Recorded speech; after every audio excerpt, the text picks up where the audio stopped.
Assalamualaikum warahmatullahi wabarakatuh.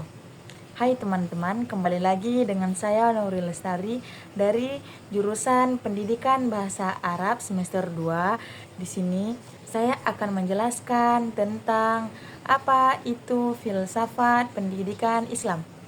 Filsafat pendidikan Islam merupakan sebuah bidang yang membahas secara mendalam konsep pendidikan dalam Islam berdasarkan ajaran Al-Quran, hadis, serta pemikiran para ulama dan filsuf muslim.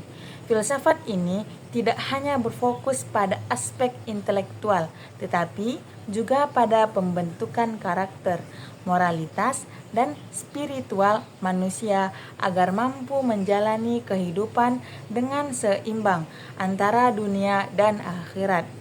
Kemudian, pendidikan dalam Islam bertujuan untuk membentuk individu yang tidak hanya berilmu, melainkan juga memiliki kesadaran akan tanggung jawabannya sebagai hamba Allah Subhanahu wa Ta'ala dan khalif di muka bumi ini. Pendidikan dalam Islam didasarkan pada konsep tauhid, yaitu keyakinan bahwa segala sesuatu harus diarahkan kepada Allah Subhanahu wa Ta'ala sebagai tujuan utama.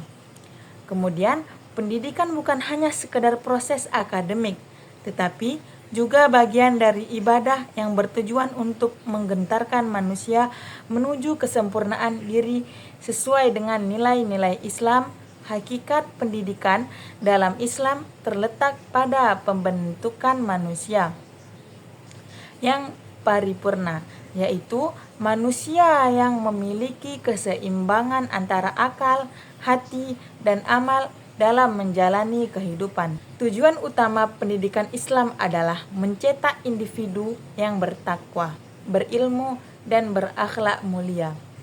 Islam mengajarkan bahwa ilmu memiliki posisi yang sangat tinggi dan menjadi sarana untuk mencapai kebahagiaan dunia dan akhirat.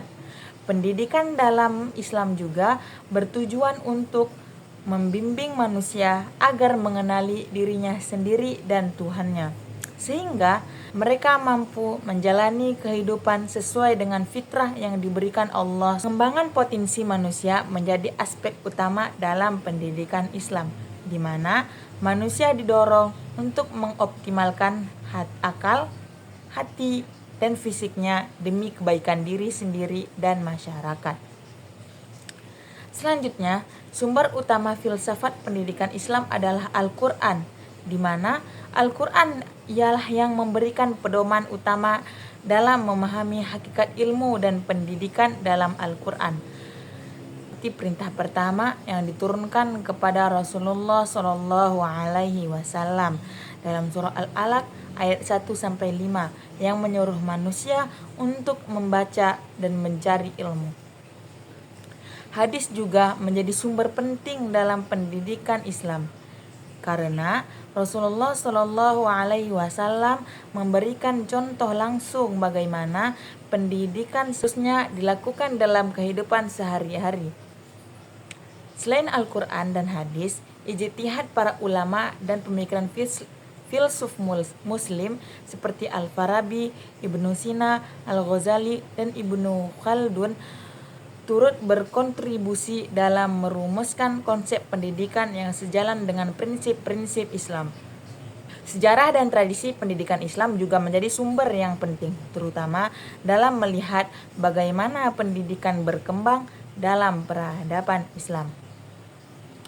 Mulai dari sistem pesantren, madrasah, hingga universitas Islam klasik seperti Al-Azhar dan Universitas Al-Qarawiyyi. Dalam praktiknya, pendidikan Islam menerapkan berbagai metode yang bertujuan untuk menyampaikan ilmu dan membentuk karakter peserta didik. Metode yang umum digunakan dalam mendidik Islam antara lain adalah ta'lim atau pengajaran formal yang dilakukan melalui ceramah, diskusi, dan pembelajaran berbasis teks. Metode ini banyak diterapkan dalam sistem madrasah dan pendidikan formal lainnya. Selain itu, tarbiyah atau pembina karakter menjadi aspek yang sangat penting dalam pendidikan Islam, di mana peserta didik tidak hanya dibekali dengan ilmu pengetahuan saja, tetapi teman-teman di sini juga dibimbing untuk memiliki akhlak yang baik. Tazkiyah atau disebut juga penyucian jiwa juga menjadi metode pendidikan dalam Islam yang berfokus pada pengembangan spiritualitas dan pembersih hati dari sifat-sifat negatif. Keteladanan menjadi salah satu metode yang paling efektif dalam pendidikan Islam. Rasulullah Shallallahu Alaihi Wasallam adalah contoh utama dalam memberikan pendidikan kepada umatnya melalui sikap dan perilakunya yang menjadi teladan bagi para sahabat dan umat Islam pada umumnya. Guru dalam Islam memiliki peran yang sangat penting bukan hanya sebagai penyampai ilmu, tetapi juga sebagai pembimbing moral dan spiritual bagi muridnya. Assalamualaikum warahmatullahi wabarakatuh.